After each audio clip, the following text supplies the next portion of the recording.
We're in the middle of an expanding debate in Indigenous communities and amongst Indigenous peoples relating to the REDD. It is a debate that surfaced here in the 7th session of the UN Permanent Forum last year, and it resulted in delegates from Central and South America being chastised for trying to exert and explain their human rights. In fact, the blue helmets were called in to silence them. Regrettable. Recently, there was a meeting in April 2009, the alleged Global Indigenous Summit on Climate Change that occurred in Anchorage, Alaska.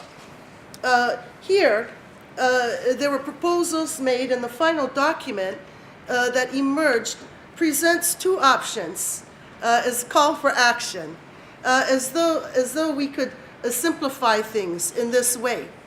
But the two options were, number one, a call from Indigenous peoples to phase out fossil fuel development and to implement a moratorium on new fossil fuel developments on or near Indigenous territories and lands. The second option, which is quite problematic, calls for a process that works towards the eventual phase out of fossil fuels without infringing on the right to development of Indigenous communities. This alternative, in my mind, places first the right to development and then qualifies all of the human rights. They can be allowed to the extent they will not infringe upon the right to development. It sounds strangely like the position of the transnational corporations and the G7 countries to me. But trying to simplify the issue in this way and coming forward with a two-option proposal is very regrettable because it's quite evident that the global crisis relating to climate change has to be addressed as a matter of urgency by all stakeholders, by states, by NGOs. We need transnational corporations. We need Indigenous peoples and nations. And when you look at these stakeholders, it's obvious that they're in widely divergent situations. Some, like Tuvalu and the Pacific states, are facing immediate extinction, loss of their lands, loss of their territories. Others, like TNCs and industrialized countries, seem to me more concerned with their right to development. But if we're going to really address this crisis in such a diverse marketplace, we need to realize that we have to incorporate all possible solutions, all possible options, bring them together and find a way that we can move forward rather than trying to perpetrate the outcomes that we saw from the alleged Global Indigenous Summit in Alaska. Where does this issue come from? How did it come into our Indigenous family now and pit Indigenous against Indigenous? I became aware of this schism in April 2008. There was a conference, a global conference in Brazil. Forest people from all over the world came there, and they formed a group called the International Alliance of Forest Peoples, who were demanding a place at the table in the climate change talks. Some of them came forward with the issue saying that they had an absolute entitlement to REDD-related payments that were going to loggers, ranchers, and states. The United Nations Permanent Forum at this time took an official position.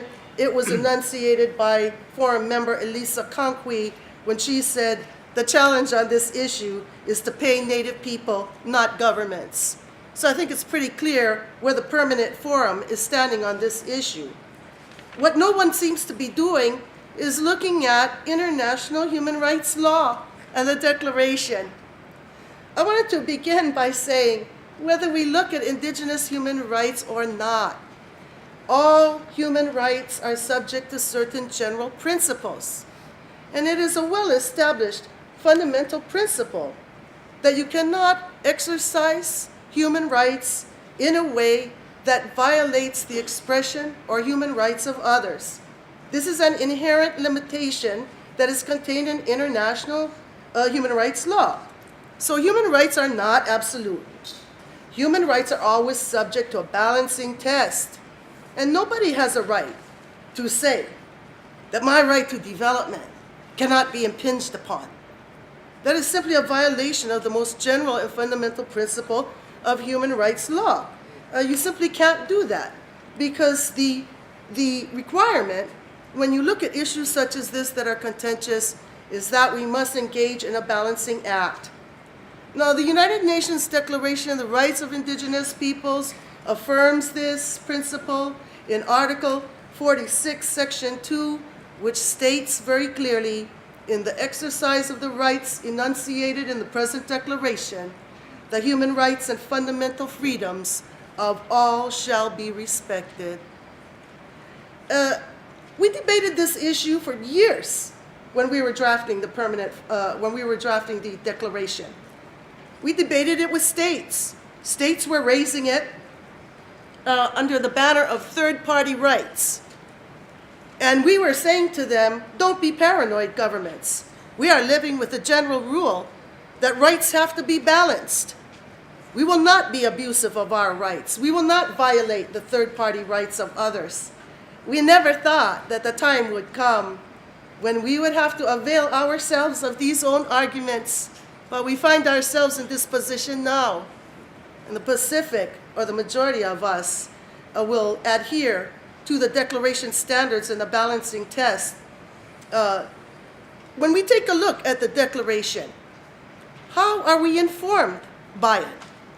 Well, there certainly is a right to development. In fact, if you look at Article 23 in the Declaration, it sets forth a right to development for Indigenous peoples.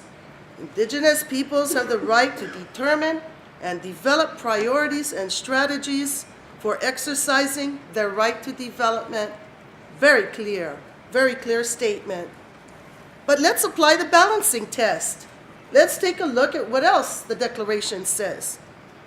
Well, if you go to Article 29 in the Declaration, it says, Indigenous peoples have the right to the conservation and protection of the environment and the productive capacity of their lands, territories, and resources. Very clear statement here, very directly applicable to the climate change policy and the REDD initiatives. If we look at Article 26, clearly, Indigenous peoples have the right to their lands, territories, and resources, those that they have traditionally owned, occupied, or otherwise used and acquired. What happens to the right of Indigenous peoples in 14 Pacific nations that are now sinking